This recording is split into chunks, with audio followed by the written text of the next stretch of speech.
तो आज हम लोग क्या पढ़ने वाले हैं, ग्लाइकोलाइसिस।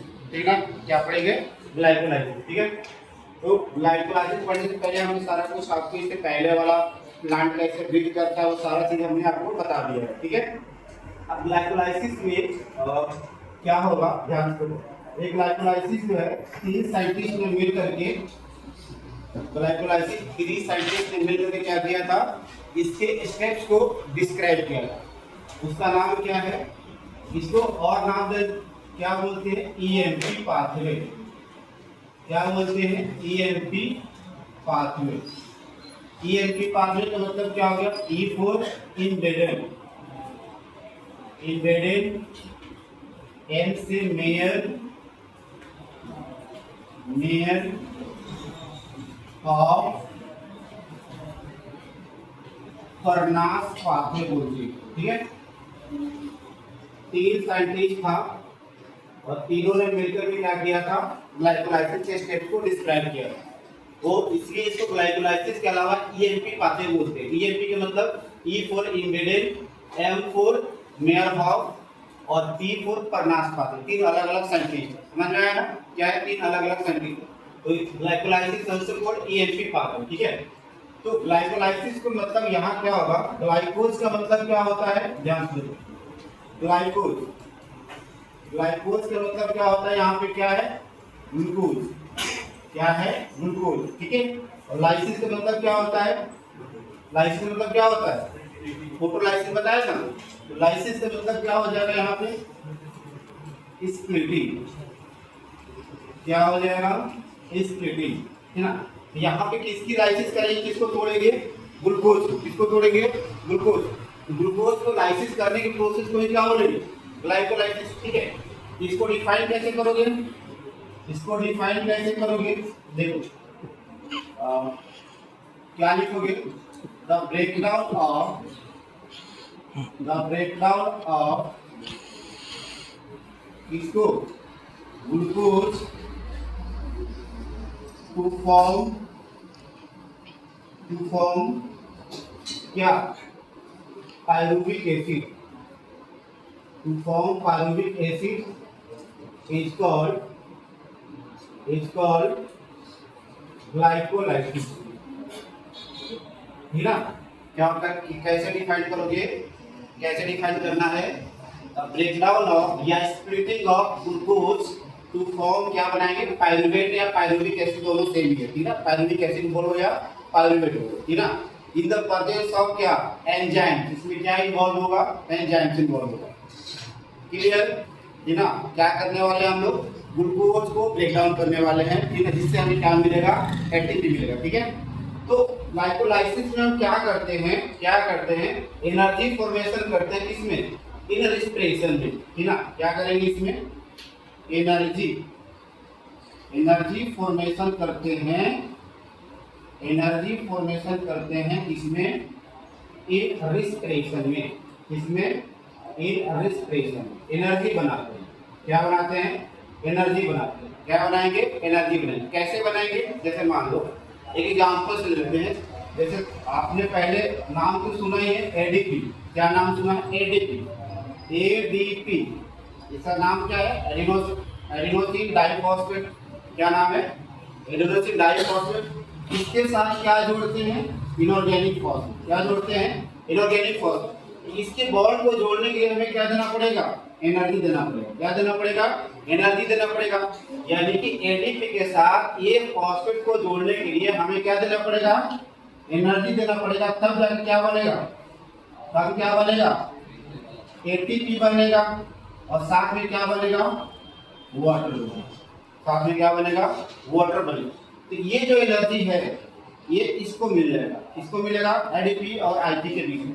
तो किसी भी मतलब यहाँ पे डाइफॉस्फेट को इनऑर्गेनिक फॉस्फेट के साथ जोड़ने के लिए एनर्जी स्पेंड करना पड़ेगा। तब ये दोनों बॉन्ड जुड़ करके क्या बन जाएंगे, क्या बनाएंगे, एटीपी बनाएगा। साथ में क्या बनाएगा, वाटर बनेगा। इस वाटर को हम लोग क्या बोलेंगे, मेटाबॉलिक वाटर। क्या बोलेंगे, मेटाबॉलिक वाटर। और वापस से अगर ये एटीपी में कन्वर्ट हो जाएगा तो यहाँ से क्या रिलीज होगा, क्या रिलीज होगा, एनर्जी रिलीज होगा। क्या रिलीज होगा, क्या रिलीज होगा, एनर्जी। और यहाँ पे क्या हो रही है, बॉन्ड ज्वाइन हो रहा है। क्या हो रहा है, बॉन्ड ज्वाइन हो रहा है। किसका, किसके हेल्प से, एनर्जी के हेल्प से। समझ में आ गया ना कैसे हो रही है, जब एडीपी के साथ इनऑर्गेनिक फॉस्फेट को जोड़ोगे तो उसमें एनर्जी देना पड़ेगा, तब एटीपी फॉर्म होगा, साथ में क्या फॉर्म होगा, वाटर बनेगा, ठीक ना, क्या बनेगा, वाटर बनेगा। इस वाटर को हम लोग क्या बोलेंगे, मेटाबॉलिक वाटर। क्या बोलेंगे, मेटाबॉलिक वाटर, ठीक है। और ये जानते हो कि हम पूरे रेस्पिरेशन में क्या करेंगे, रिडक्शन की ऑक्सीडेशन, क्या करने वाले हैं, ऑक्सीडेशन। और फोटोसिंथेसिस में क्या करते थे, तो यहाँ पे ऑक्सीडेशन किसका करेंगे, किसका, अरे बोलो किसका, ग्लूकोज का। तो बोलते क्यों नहीं, ये मान लो यहाँ पे ग्लूकोज का हम लोग क्या करते हैं, ऑक्सीडेशन करते हैं। ग्लूकोज का क्या करते हैं, ऑक्सीडेशन। और जानते हो कि ऑक्सीडेशन क्या है, एक एक्सोथर्मिक प्रोसेस है। क्या है, ऑक्सीडेशन क्या है, एक्सोथर्मिक प्रोसेस है। एक्सोथर्मिक प्रोसेस है। एक्सोथर्मिक प्रोसेस है, इसमें क्या होती है, एनर्जी प्रोड्यूस होता है। एक्सोथर्मिक प्रोसेस में क्या होता है, एनर्जी प्रोड्यूस होता है। इस एनर्जी को जब हम ग्लूकोज का ऑक्सीडेशन करेंगे तो एक प्रोसेस होगा, एक्सोथर्मिक प्रोसेस होगा, इसमें एनर्जी प्रोड्यूस होगा। इस एनर्जी को हम लोग अलग अलग फॉर्म्स में क्या करेंगे, स्टोर करेंगे। समझ आया क्या हो रहा है, जब ऑक्सीडेशन करेंगे ग्लूकोज का, है ना, तो एक्सोथर्मिक प्रोसेस का ऑक्सीडेशन मालूम है ना, ऑक्सीडेशन क्या है, रिमूवल ऑफ इलेक्ट्रॉन। क्या करेंगे, इसका इलेक्ट्रॉन क्या करेंगे, हटाएंगे। तो एक्सोथर्मिक प्रोसेस होगा, तो एक्सोथर्मिक प्रोसेस होगा तो इसमें क्या होगा, क्या होगा, एनर्जी प्रोड्यूस होगा। इस एनर्जी को हम लोग क्या करेंगे, अलग अलग फॉर्म में क्या करेंगे, स्टोर करेंगे। एक तो एक फॉर्म होगा जो कि क्या बनाएंगे, एटीपी के साथ आईपी को जोड़ करके क्या बना देंगे, एटीपी बना, क्या बना देंगे, एटीपी बना देंगे। क्या बनाएंगे, एटीपी। इसमें क्या है, एनर्जी स्टोर है। क्या एनर्जी स्टोर है, एनर्जी, एनर्जी स्टोर है। क्या स्टोर है, एनर्जी। एडीपी के साथ आईपी को जोड़ के हमने क्या बना दिया, एटीपी बना दिया। तो इसमें क्या एनर्जी स्टोर है। ये जो होता है प्रोसेस डायरेक्ट होता है, ये प्रोसेस क्या होता है, डायरेक्ट होता है। क्या होगा, डायरेक्ट होगा। और इस तरीके से बने हुए एटीपी को हम लोग क्या बोलते हैं, एसएलपी बोलते हैं। SLP in the sense of substrate level phosphorylation. क्या बोलेंगे, सबस्ट्रेट लेवल फॉस्फोराइलेशन। मतलब यहाँ पे कोई ऑर्गेनेल्स की जरूरत नहीं पड़ रही है। समझ में आ रहा है क्या मैं बोल रहा हूँ, कोई ऑर्गेनेल्स की जरूरत नहीं पड़ रही। डायरेक्ट बॉन्ड को जोड़ करके डायरेक्ट एटीपी बना दिया, ठीक ना। इसमें क्या है, एटीपी के फॉर्म में एनर्जी तो स्टोर होता है। यही तो हमारे बॉडी के लिए क्या होता है, यूजफुल होता है। एटीपी के फॉर्म में यूज करते हैं एनर्जी को, ठीक ना। ये जो प्रोसेस होती है, एक तो एक्सोथर्मिक प्रोसेस हुआ, जो एनर्जी प्रोड्यूस होगा उसको हमने एटीपी के फॉर्म में स्टोर कर दिया। समझ आएगा। दूसरा प्रोसेस क्या होता है, एक कंपाउंड होता है NaDH। एक कंपाउंड क्या होता है, NAD+, उसको क्या बोलते हैं, NAD+ बोलते हैं, ठीक है। NAD+ लिखा है तो मतलब ये क्या है, ऑलरेडी इलेक्ट्रॉन डेफिशिएंट है। इलेक्ट्रॉन इसमें क्या है, प्लस लिखा है तो कम है ना, कम है। इसके साथ क्या करोगे, दो इलेक्ट्रॉन जोड़ करके H+ जोड़ेंगे तो एक NAD+ कन्वर्ट हो जाएगा किसमें, NADH में। किसमें कन्वर्ट हो जाएगा, NADH में।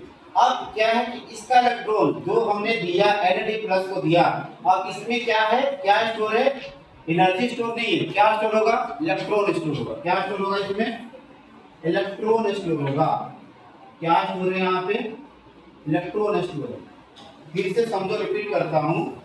ऑक्सीडेशन यहाँ पे कर रहे हैं हम लोग, किसका कर रहे हैं, ग्लूकोज का कर रहे हैं। क्या कर रहे हैं, ग्लूकोज का। ऑक्सीडेशन क्या है, एक एक्सोथर्मिक प्रोसेस होगा।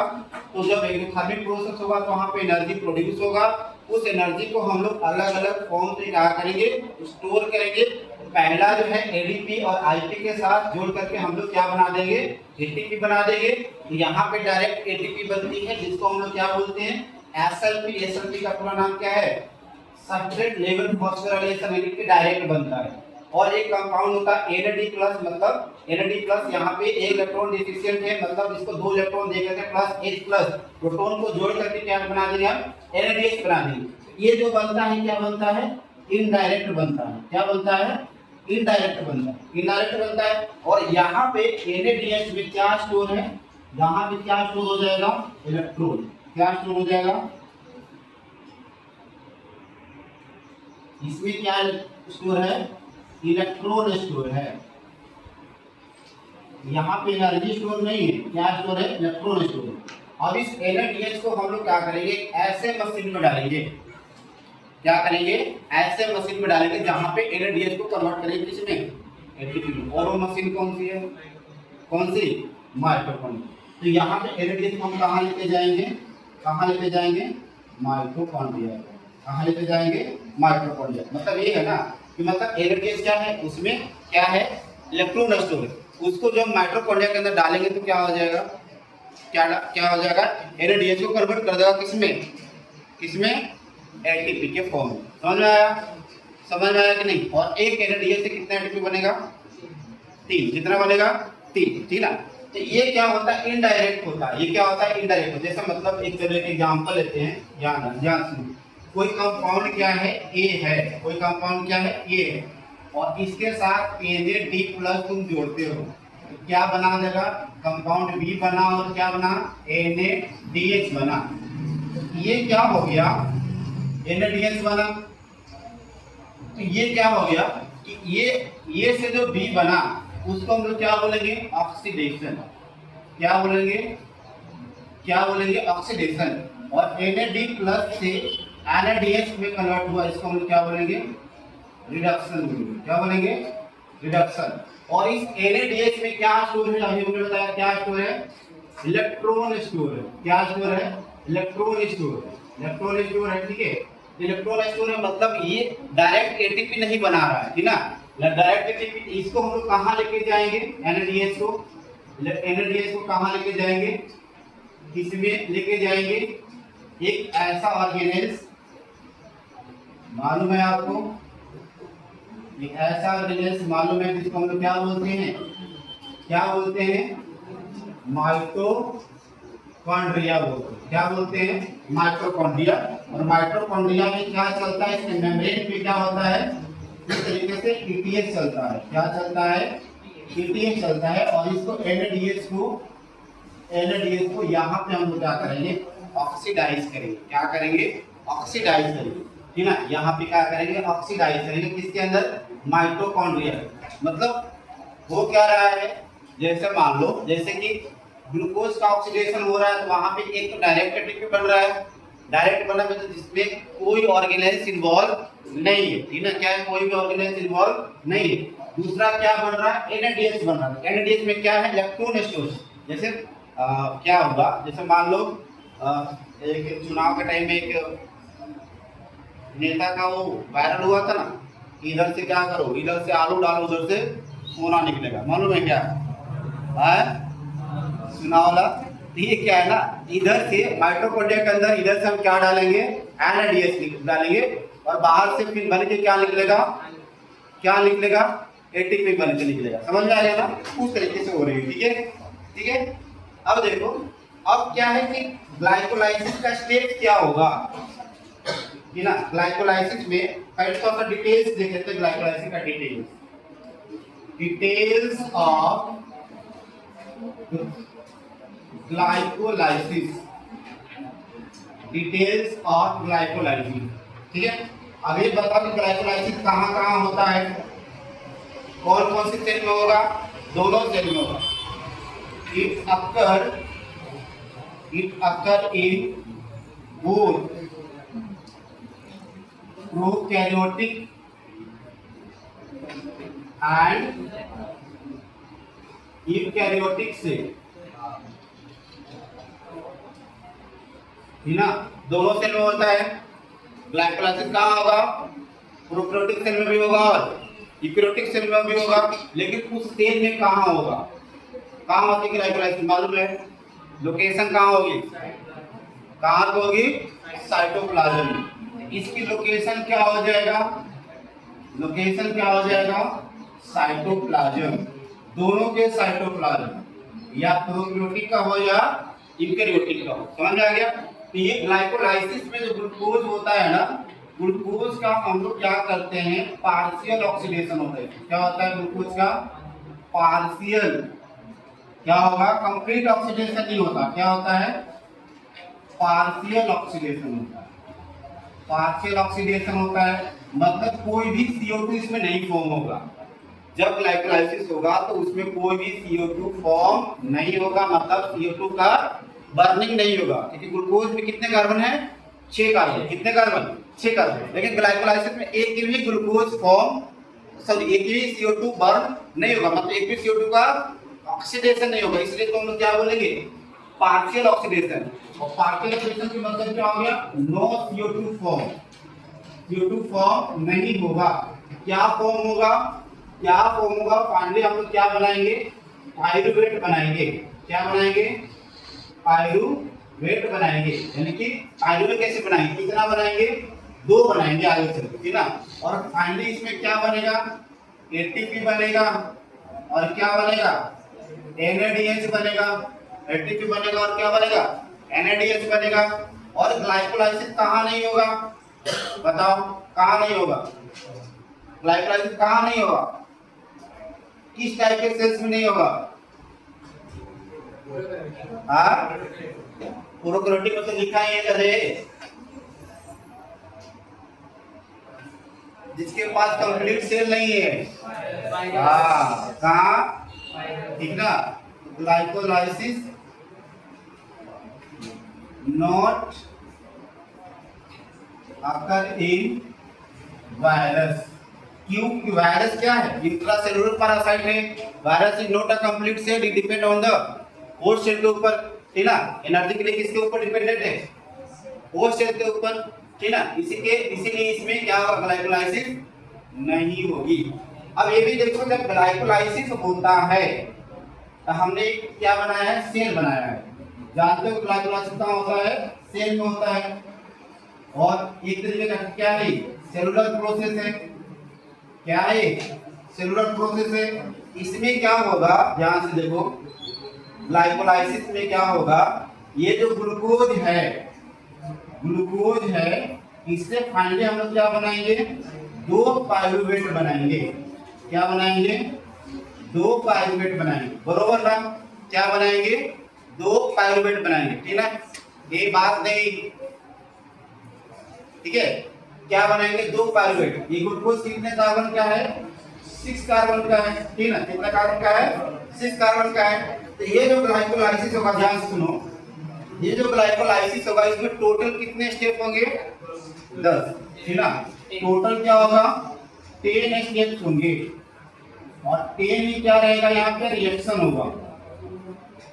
10 ही क्या होगा? रिएक्शन होगा। और 10 ही यहाँ पे क्या लेंगे? एंजाइम्स रहेगा। क्या रहेगा? 10 एंजाइम्स रहेगा। और ध्यान से सुन लो, स्टेप नंबर 1, 3 और 10। स्टेप नंबर 1, 3 और 10 जो होता है इरिवर्सिबल होता है। समझ में आया क्या होता है? स्टेप नंबर 1, 3 और 10 क्या होता है? इरिवर्सिबल होता है। इरिवर्सिबल का मतलब कोई कंपाउंड A से B तो बन रहा है, लेकिन B से वापस से नहीं बने। समझ में आ गया ना। ये आता है क्वेश्चन, कौन सा स्टेप क्या है? ग्लाइकोलाइसिस में इरिवर्सिबल है, ध्यान रखोगे, ठीक ना। स्टेप नंबर 1, 3 और 10, ठीक ना। अगर मान लो इन केस ऑफ, क्या हम बात करते हैं? In case of plant cell है हमारे पास, ध्यान से सुनो। In case of plant cell, तो प्लांट सेल में फूड सिंथेसिस कहाँ होती है? कहाँ होती है जी? प्लांट सेल में फूड सिंथेसिस कहाँ होगा? लीफ में, मेसोफिल सेल्स में। कहाँ होगा? बोलते क्यों नहीं? In case of plant cell, ठीक ना, in case of plant cell food synthesis कहाँ होगा? फूड सिंथेसिस अकर इन, कहाँ पे? लीफ में डायरेक्ट लिखता हूं, समझ आया? कहाँ पे? लीफ में। तो मान लो क्या है? ये लीफ है। ये क्या है? लीफ है। तो ये लीफ में क्या होगा? फूड बनेगा, मतलब क्या बनेगा? ग्लूकोज बनेगा। ग्लूकोज कितने कार्बन? 6 कार्बन।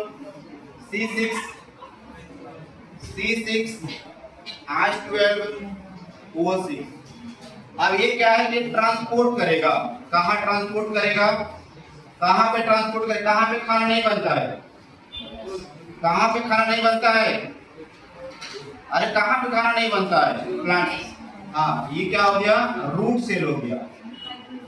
तो रूट सेल में ट्रांसपोर्ट करेगा, ट्रांसपोर्ट करेगा तो किस फॉर्म में करता है, सुक्रोज के फॉर्म में। किस फॉर्म में, सुक्रोज के फॉर्म में। और सुक्रोज क्या है, 12 कार्बन का कंपाउंड है, जिसको डाइसैकराइड भी बोल सकते हो। क्या है, 12 कार्बन का कंपाउंड होता है सुक्रोज, और वो डायरेक्टली उससे एनर्जी नहीं बन सकती। समझ में आ गया ना। और इसको प्लांट रेस्पिरेशन में सुक्रोज को नहीं ले सकता, क्योंकि ये क्या है, डाइसैकराइड है। क्या है, डाइसैकराइड। तो जब ये ट्रांसपोर्ट होता है, जब ये क्या होता है, ट्रांसपोर्ट होता है,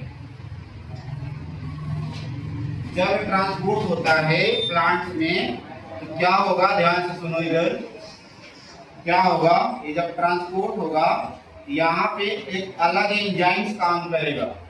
कौन सा एंजाइम्स काम करेगा, मान लो कौन सा एंजाइम है यहाँ पे, इन्वर्टेज। इन्वर्टेज सुने होगा कहीं नाम इसका, इन्वर्टेज का नाम सुने हो, इन्वर्टेज एंजाइम का नाम सुने हो क्या, सुने तो होगा। अरे नहीं, कैसे सुनेंगे, बायोमोलिक्यूल्स में आता है, म्यूटा रोटेशन करके टॉपिक आती है, याद अगर होगा तो, म्यूटा रोटेशन करके टॉपिक आती है। वहां पे ये क्या करता है, ग्लूकोज को क्या करता है, सुक्रोज को तोड़ देता है। इन्वर्टेज क्या करता है, ग्लूकोज को तोड़ देगा। किस किस फॉर्म में तोड़ेगा, एक तो ग्लूकोज के फॉर्म में तोड़ेगा जो 6 कार्बन का होगा, और एक फ्रुक्टोज के फॉर्म में तोड़ेगा, ये भी क्या होगा, 6 कार्बन का होगा। फ्रुक्टोज के फॉर्म में तोड़ेगा, ये भी क्या होगा, 6 कार्बन का होगा। ठीक है, और एक दोनों के दोनों क्या होगा, इस ग्लाइकोलाइसिस में इंसर्ट कर सकता है। बोथ कैन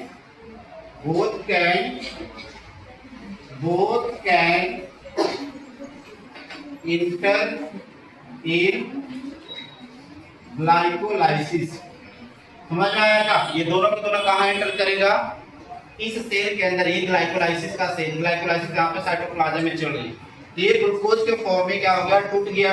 और ग्लूकोज के फॉर्म में कहाँ टूटेगा, रूट सेल रहेगा वहां पे, कहाँ पे, रूट सेल रहेगा वहां पे, क्या करेगा, ब्रेकडाउन होगा। ठीक ना, क्या होगा, ब्रेकडाउन होगा। ठीक है, और दोनों ग्लूकोज और फ्रुक्टोज दोनों क्या करेंगे, इस रेस्पिरेटरी जो सेल है जहां पे रेस्पिरेशन चल रही है, वहां पे क्या करेगा, इंटर करके क्या बना देगा, ग्लूकोज से पायरुवेट बनाएगा। ग्लूकोज से क्या बनाएगा, पायरुवेट। क्या समझ में आया, समझ में, क्या है, समझ में आया, कैसे कैसे क्या हो रहा है। ठीक है, समझ में आया। अब यहां से हम आगे बढ़ेंगे, स्टेप्स ऑफ ग्लाइकोलाइसिस। पहला स्टेप, ग्लूकोज से क्या बनाएंगे, ग्लूकोज 6 फॉस्फेट, फिर उसके बाद 6 फॉस्फेट से क्या बनाएंगे, ग्लूकोज 6 फॉस्फेट। ठीक है, ये इतना पहले लिखो, उसके बाद हम स्टेप्स ऑफ ग्लाइकोलाइसिस के बारे में बात करेंगे। ठीक है, समझ में आ गया ना, चलो।